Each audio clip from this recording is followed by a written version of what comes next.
Hello, my name is Christina Thatcher. I'm here today to read you a couple of poems from my forthcoming collection called How to Carry Fire. I think the world is quite a dark place at the moment. I'm sure many of us would agree.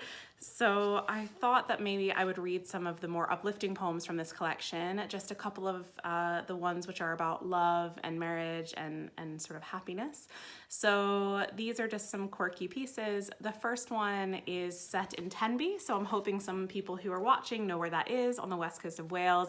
It's one of my favorite places to visit, and the very first time I went there, it was with this man that I hardly knew, but that I would one day grow to love. So this is called Touring Tenby with the Man I Will One Day Marry. We talk first of lepers, the ones who used to occupy the hospital fortress near the beach. I read later of their shortened fingers, deformed limbs, eyes crumpled like wet kitchen roll. You point to the pub full of soldiers, then down a side street between two bright houses where once, as a teen, you bashed up a car and ran, rum heavy, from the police. I listen to stories of children pocketing fat slabs of Caldi chocolate, fleeing from Monk's, the back island lighthouse, too weak to spot them returning to shore. We talk in the end of gravestones, who the names belong to and what led us here to meet them, move closer until our legs touch from hip bone to knee, the smell of ocean froth feeding our hungry lungs. So this next poem is called Monogamy. And yeah, it was written a little bit after that Tenby trip. Monogamy is the construction we do in the dark, laying fresh tracks in earth, headlamps shining until dawn. It's the moments we reveal ourselves, say out loud, I am afraid of failure. This labor leads us somewhere, our fingers drifting to the warm joints of our bodies, uncovering together the secrets of assembly until slowly, after many sleepless nights, we learn to trust. We're building something sturdy. We're not in this alone.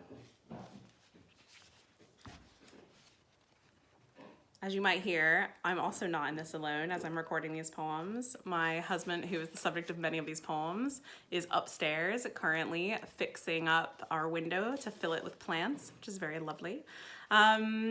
Okay, so this next poem is called Digestion. The diamond catches the light and I consider what's ringed underneath. Pale skin, bulbed vessels, tiny capillaries, all running towards thick sacks of tissue which work and move me. Really, you're marrying a colony of organs. And you tell me that's okay. The brain and body are attractive, sure, but what about the miracle innards, often overlooked? The blood-filtering spleen, the bulging bladder, the ornery uterus. It is these, you say, the vital back office things that should be loved equal to the eyes and ears, voice and vulva. You know they fuel the colony, and the colony gives and gives. So I'm just going to read one more poem for you, which is actually the last poem in the book. And this is one that I've been thinking about and sharing a lot lately, especially now that we're both in self-isolation. Both my husband and I are here, and he is a gardener, so his sort of livelihood and life is one that is outside. So I've been thinking about this piece a lot. So this is called How to Love a Gardener for Rich. Love, like the horse chestnut, loves carbon. Like the sun isn't millions of miles away or doomed. Love, like a blue fur amongst white pines, like a wide shovel opening the earth. Rewind your favorite moments over early dinners, the correct identification of an olive tree, climbing 65 feet up a fat trunk, turning backpack pockets into houses for leaves. Love as eagerly as sprouting seeds, as hungry as a goat up an argon tree. Love like you are spotting a red squirrel for the first time. Relish in your blooming knowledge of Latin, wood chopping propagation. Love as easy as hibiscus roots drink rain. Breathe in the smell of earth-drenched boots. Savor the quick-flowing photos of pheasants and hedgehogs and newts.